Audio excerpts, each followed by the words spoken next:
Welcome to my channel basics of learning. इस video में हम राज्य के नीति निर्देशक तत्वों के बारे में जानेंगे जो कि संविधान के भाग 4 में दिए हुए हैं और मौलिक कर्तव्य जो कि संविधान के भाग 4A में 42वें संशोधन द्वारा जोड़े गए थे। तो सबसे पहले डॉक्टर भीमराव अम्बेडकर के अनुसार उन्होंने कहा था कि जो राज्य के नीति निर्देशक तत्व हैं वो संविधान में एक नोवेल फीचर की तरह हैं जो राज्य को कानून बनाते समय या किसी भी नीति को लागू करते समय इन प्रावधानों को ध्यान में रख के नीति निर्धारण के लिए बताते हैं। लेकिन राज्य अगर इन नीति निर्धारण करते समय या कानून बनाते समय इन चीज़ों को नज़रअंदाज कर देते हैं तो उनको हम बाध्यकारी नहीं बता सकते और ना ही उनके खिलाफ कोर्ट में किसी भी तरीके से इन चीज़ों को चैलेंज कर सकते, क्योंकि भाग 3 में अगर हमारे मौलिक अधिकारों का हनन होता है तो हम न्यायालय जा सकते थे, लेकिन राज्य के नीति निर्देशक तत्वों का उल्लंघन होने पर हम न्यायालय नहीं जा सकते। अनुच्छेद 36 से लेकर 51 तक भाग 4 में इनके जो राज्य की नीति निर्देशक तत्व के संबंधित प्रावधान दिए हुए हैं। अनुच्छेद 36 में राज्य को परिभाषित किया है। 37 में जो इस भाग में जितने भी ये तत्व दिए हुए हैं उनको लागू करने के संबंध में। अनुच्छेद 38 में दिया है कि राज्य को जो लोक कल्याणकारी राज्य बनाने के लिए और जो सामाजिक व्यवस्था बनाए रखने के संबंध में। 39 में दिया हो कि राज्य द्वारा जो अनुसरणीय कुछ जो सिद्धांत हैं, और 39A में दिया हुआ है कि सभी को समान न्याय और निःशुल्क विधिक सहायता के संबंध में। अनुच्छेद 40 में दिया है कि ग्राम न्यायालयों का संगठन करना, और 41 में दिया है कि कुछ दशाओं में काम, शिक्षा और लोक सहायता पाने के लिए जो अधिकार हैं हमारे। 42 में दिया हुआ कि काम की न्याय संगत और मनोवोचित दशाओं तथा प्रसूति सहायता का उपबंध। इनके बारे में हम डिटेल में जानेंगे। पहले जानते हैं कि ये अनुच्छेद के बारे में इनके नेम के साथ ही सिर्फ। फिर इसमें 43 में दिया हुआ कि कर्मकारों के लिए जो काम करने वाले लोग हैं के लिए निर्वाह मजदूरी के लिए। 43A में दिया है कि उद्योग के प्रबंध में कर्मकारों का भाग लेना। फिर 44 में दिया है कि नागरिकों के लिए एक समान नागरिक संहिता। 45 में दिया है कि बालकों के लिए, बच्चों के लिए निःशुल्क और अनिवार्य शिक्षा का उपबंध। 46 में दिया हुआ है कि जो अनुसूचित जाति, अनुसूचित जनजाति तथा अन्य जो दुर्बल वर्ग हैं उनकी शिक्षा और अर्थ संबंधी हितों की अभिवृद्धि के लिए। 47 में दिया है कि जो पोषक आहार है और जीवन का स्तर है उसको ऊंचा करने के लिए और लोक स्वास्थ्य सेवा को सुधार करने के लिए राज्य के कर्तव्य। 48 में दिया है कि कृषि और पशुपालन का संगठन।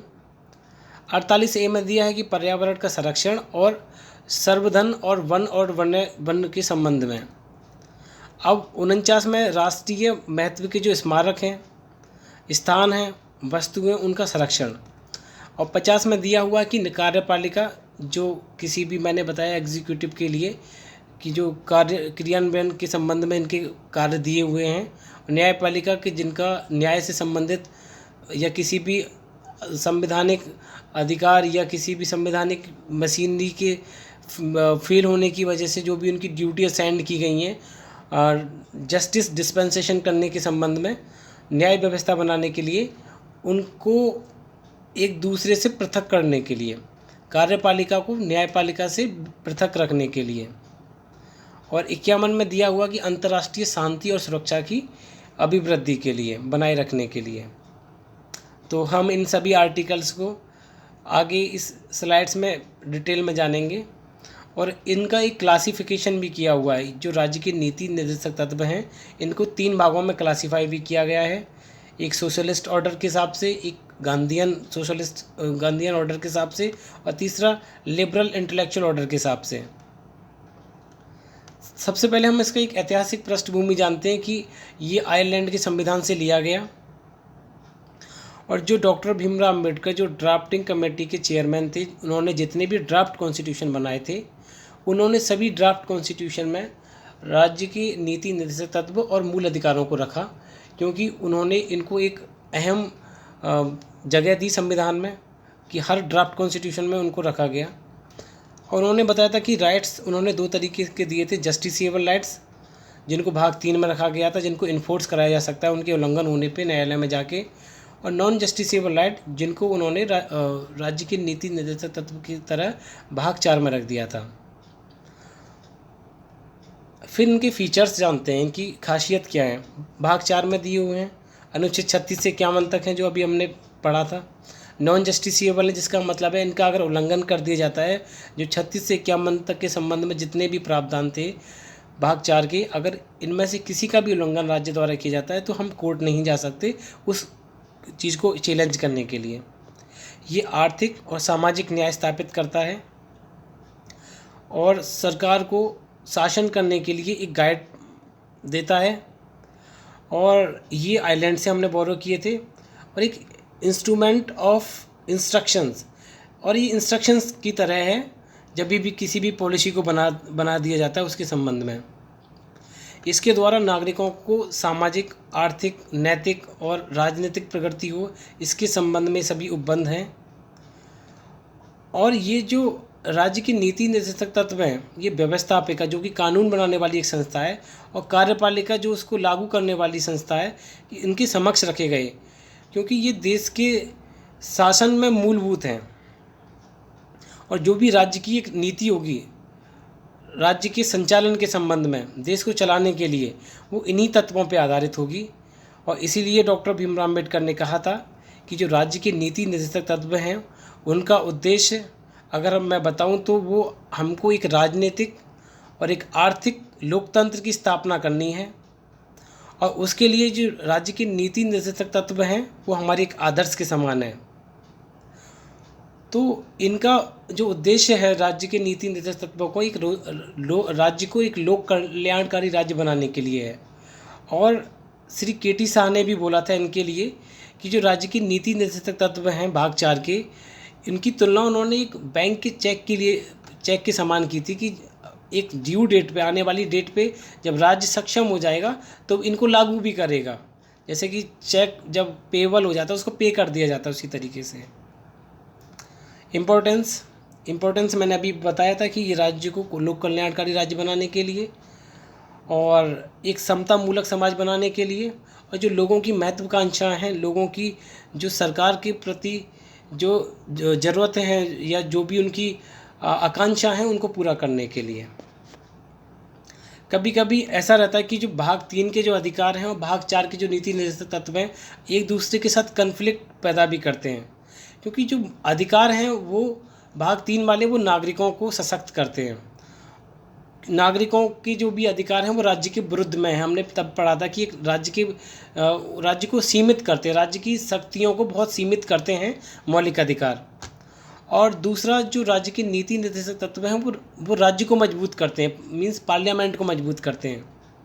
और डीपीएसपी को इन्फोर्स नहीं कराया जा सकता कोर्ट में जाके, वो सिर्फ एक राज्य के लिए एक डायरेक्टिव्स की तरह हैं, एक निर्देश की तरह हैं।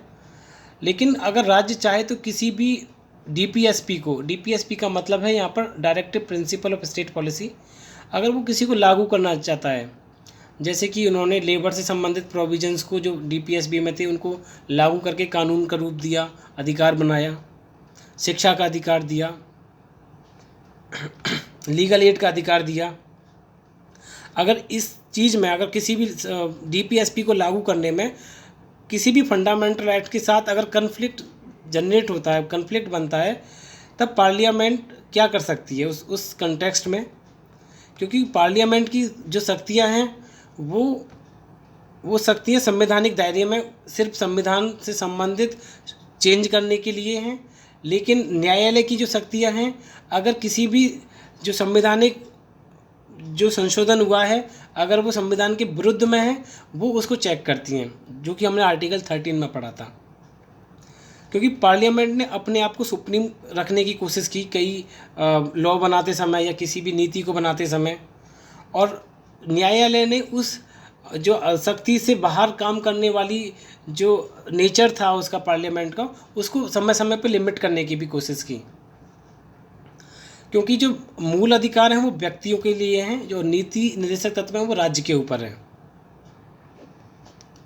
अब जो केरला एजुकेशन बिल 1957 में आया था, जिसमें डॉक्ट्रिन ऑफ हार्मोनियस कंस्ट्रक्शन दिया था, जिसमें ये बताया था कि अगर ऐसी सिचुएशन बनती है जिसमें मौलिक अधिकार और जो राज्य की नीति निर्देशक तत्व एक दूसरे के साथ अंतर्विरोध पैदा करते हैं, तो ऐसी स्थिति से बचने के लिए जहाँ पे किसी भी डीपीएसपी को इन्फोर्स करना, जहाँ पे राज्य की किसी नीति निर्देशित तत्व को लागू करना है और फंडामेंटल राइट के साथ वो कन्फ्लिक्ट बनता है, तो ऐसे में इस डॉक्ट्रिन को देखा जाएगा, हार्मोनियस कंस्ट्रक्शंस को, और उनकी कन्फ्लिक्ट सिचुएशन को ख़त्म करते हुए एक ऐसा प्रोविज़न देखा जाए जो दोनों के साथ हार्मोनियस हो, दोनों के साथ सामंजस्य बनाता हो, और कोशिश करे कि वो दोनों को, फंडामेंटल राइट को भी इन्फोर्स करे और डीपीएसपी को भी इन्फोर्स करे, और कोशिश करे कि कन्फ्लिक्ट कम से कम हो।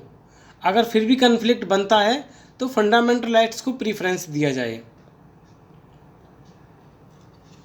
लेकिन चंपकम दोरंजी वाले केस में क्या हुआ था, ऑनरेबल सुप्रीम कोर्ट ने बोला था कि जो जितने भी हमारे मौलिक अधिकार हैं वो राज्य के नीति निर्देशित तत्वों से ऊपर हैं, और पार्लियामेंट ने इसका जो जवाब दिया था वो मौलिक अधिकारों में बदलाव करके एक संवैधानिक संशोधन के द्वारा किया था, जो कि राज्य के नीति निर्देशित तत्वों के साथ अंतर्विरोध पैदा कर रहे थे। लेकिन गोलकनाथ वाले जो केस में 1967 में ऑनरेबल सुप्रीम कोर्ट ने हेल्ड किया था कि फंडामेंटल राइट को कभी भी अब्रिज और डाइल्यूट नहीं किया जा सकता।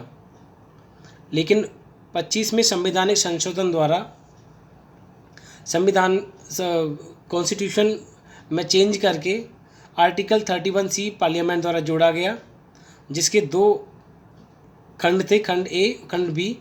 पहले खंड में था कि if a law is made to give effect to DPSP in article 31, 39B and C, अगर कोई भी कानून बनाया जाता है जो कि राज्य के नीति निर्देशित तत्व 39B और 39C में दिया हुआ है, तो वो किसी भी मौलिक अधिकार का उल्लंघन करता है, किसी आर्टिकल 14 का या 19 का, 31 का, तो वो इस आधार पे गैर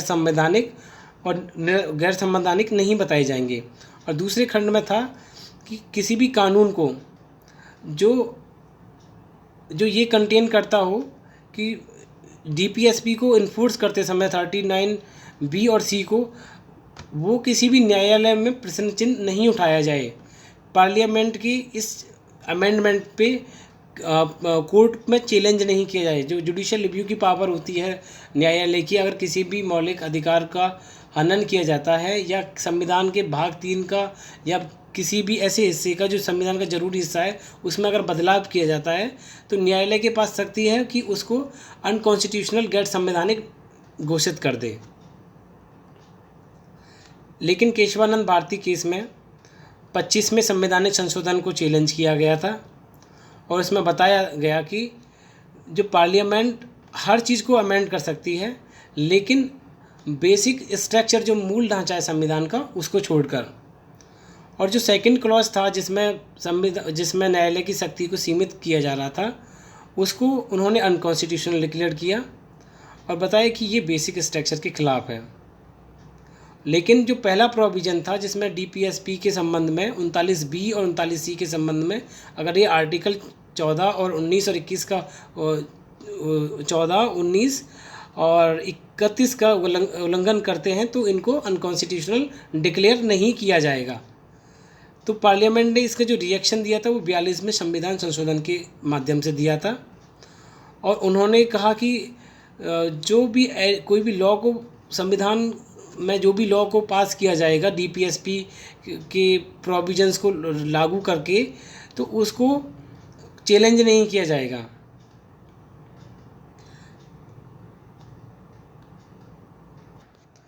किसी भी लॉ को चैलेंज नहीं किया जाएगा अगर वो डीपीएसपी को लागू करती है तो। लेकिन फिर मिनर्वा मिल्स केस में ऑनरेबल सुप्रीम कोर्ट ने बोला था कि अगर एक कानून आर्टिकल 31C के माध्यम से तभी प्रोटेक्ट किया जाएगा जब वो 39B और 39C की जो भी प्रोविजंस दिए हुए हैं डीपीएसपी को, अगर उनको लागू करता है। ऐसा नहीं कि जो डीपीएसपी के प्रोविजंस 36 और से 51 तक जो भी प्रोविजंस हैं आप किसी को भी लागू करेंगे और वो फंडामेंटल राइट को वायलेट करते हैं तो आप लागू कर सकते हैं। वो सीमित तरीके से बताया था कि 39B और 39C के प्रोविजंस को ही लागू कर सकते हैं, सभी डीपीएसपी को नहीं। और उनको एक प्रोविजंस को इतना भी लिमिट किया कि आर्टिकल 14 और 19 का वायलेशन करते हैं वो अमेंडमेंट, तभी ही वो उनको माना जाएगा कि वैलिड हैं। अदरवाइज और प्रोविजंस का वायलेशन करते हैं तो उनको अनकॉन्स्टिट्यूशनल डिक्लेयर कर दिया जाएगा। और जो 42वें संशोधन द्वारा जितना भी डीपीएसपी को 2 क्लॉज से 39B और C से बढ़ा के सभी डीपीएसपी के लिए किया गया था, उसको फिर से लिमिट करके सीमित कर दिया गया।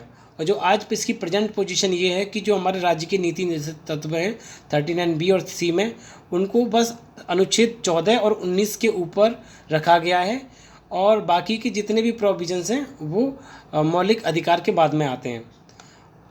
तो इन प्रोविजंस में जानते हैं कि 39B में क्या है कि राज्य जो भी संसाधन होंगे इस प्रकार प्रयोग करे कि जो जनसंख्या के सभी भाग को वो उसका लाभ प्राप्त हो। और 39C में लिखा हुआ है कि कुछ व्यक्तियों के हाथ में धन केंद्रीकरण ना हो, उसको रोकने के लिए। अब जानते हैं कि इम्पोर्टेंस क्या है राज्य के नीति निर्देशक तत्वों की। If government does not implement them, अगर सरकार उनको लागू नहीं करती है तो वो क्वेश्चनेबल नहीं किया जा सकता कोर्ट के सामने, लेकिन अगले चुनावों में वो क्वेश्चनेबल बन सकते हैं, क्योंकि इसलिए कहा जाता है कि they are not answerable to court of law but they are answerable to court of people in general election. तो इनकी अहमियत बताते हुए राज्य की नीति निर्देशक तत्वों की जो ऑनरेबल जज थे हमारे जस्टिस एस.जे. कन्या, first chief justice of India, उन्होंने बताया था कि जो राज्य की नीति निर्देशक तत्वों को जो संविधान में रखा गया है वो तभी कारगर सिद्ध हो सकते हैं जब उनको पूरी तरीके से लागू किया जाए, क्योंकि वो आने वाले समय में लोगों की महत्वाकांक्षाओं को, लोगों की जो राज्य के साथ जो उम्मीदें हैं उनको दिखाते हैं। The proper implementation of DPSP is necessary condition for the citizen to enjoy the fundamental right fully and truly. Unless the citizen enjoys right to freedom from wants and hunger which can be delivered on to citizen only by implementation of this DPSP, कि लोग अपने मौलिक अधिकारों को तभी सही तरीके से देख सकते हैं जब वो राज्य के सभी नीति निर्देशक तत्वों को सही मायने में लागू होता देखेंगे। समय समय पे इन राज्य के नीति निर्देशक तत्वों को लागू किया गया था, और जैसे कि मिनिमम वेज एक्ट आया था, child labour prohibition and regulation act, maternity benefit act, equal elimination act, right to education act और कई लैंड रिफॉर्म से संबंधित कानून भी आए थे। अब क्लासिफिकेशन किया गया है DPSP का सोशलिस्ट बेसिस पे और गांधीयन प्रिंसिपल्स बेसिस पे और लिबरल इंटेलेक्चुअल प्रिंसिपल बेसिस पे। तो इस क्लासिफिकेशन को नेक्स्ट वीडियोज़ में हम डिटेल से जानेंगे। Thank you.